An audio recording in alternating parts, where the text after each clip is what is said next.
ಸ್ಟ್ರೋಕಲ್ಲಿ ಏನಾಗುತ್ತೆ ಅಂದರೆ ಮೇಡಮ್ ಕೆಲವೊಬ್ಬರಿಗೆ ಆಲ್ಮೋಸ್ಟ್ ನಮ್ಮ ಹಳ್ಳಿಲಾಗಲಿ ಅಥವಾ ಪೇಷಂಟ್ಗೆ ಏನಂದರೆ ಒಂದು ಕೈ ಒಂದು ಕಾಲು ವೀಕ್ನೆಸ್ ಆಗಿ ಬಾಯಿ ತೊದಲಾಗಿ ಅಥವಾ ಮೂಗು ಸೊಟ್ಟಾದರೆ ಹೌದು. ಅಷ್ಟೇ ಸ್ಟ್ರೋಕ್ ಅಂತ ಎಲ್ಲರೂ ಇರುತ್ತೆ. Correct. ಇವನ್ ನಮ್ಮ ಪೇಷಂಟ್ಗಳು ಬಂದಿರ್ತಾರೆ, ಸರ್ ನನಗೆ ಬ್ಯಾಲೆನ್ಸ್ ಪ್ರಾಬ್ಲಮ್ ಆಗಿದೆ ಅಂತ ಬಂದಿರ್ತಾರೆ. ಸ್ಕ್ಯಾನಿಂಗ್ ಮಾಡಿದ್ರೆ ಸ್ಟ್ರೋಕ್ ಇರುತ್ತೆ.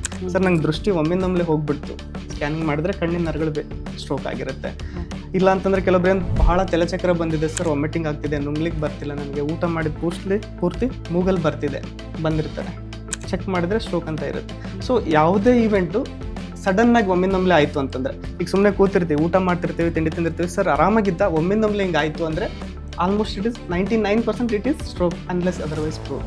ಈಗ ಹಾರ್ಟ್ ಅಟ್ಯಾಕ್ ಹೆಂಗಿರುತ್ತೆ ಅದೇ ಥರ ಸ್ಟ್ರೋಕ್. ಈ ಹಾರ್ಟ್ ಅಟ್ಯಾಕು ಸ್ಟ್ರೋಕ್ ಎರಡು ಸೇಮ್ ಮ್ಯಾಮ್. ಹಾರ್ಟಿನ ರಕ್ತನಾಳ ಬ್ಲಾಕ್ ಆಯಿತು ಅಂದರೆ ಹಾರ್ಟ್ ಅಟ್ಯಾಕ್ ಅಂತ ಕರಿತೀವಿ, ಬ್ರೈನ್ನ ರಕ್ತನಾಳ ಬ್ಲಾಕ್ ಆಯಿತು ಅಂದರೆ ಬ್ರೈನ್ ಅಟ್ಯಾಕ್ ಅಂತ ಕರಿತೀವಿ. ಸೊ ನಾರ್ಮಲ್ ಆಗಿ ಸಡನ್ನಾಗಿ ಏನಾದರೂ ಇವೆಂಟ್ ಆಯಿತು ಅಂತಂದರೆ ಐದರ್ ಹಾರ್ಟ್ ಅಟ್ಯಾಕ್ ಇರುತ್ತೆ, ಇಲ್ಲಾಂದರೆ ಬ್ರೈನ್ ಸ್ಟ್ರೋಕ್ ಇರುತ್ತೆ. ಸೊ ಸಿಂಪ್ಟಮ್ ಮೇಲೆ ನಾವು ಇದು ಮಾಡಬಾರ್ದು. ಸಡನ್ನಾಗಿ ಆಯಿತು ಅಂದರೆ ಅದು ಸ್ಟ್ರೋಕ್ ಇರುತ್ತೆ.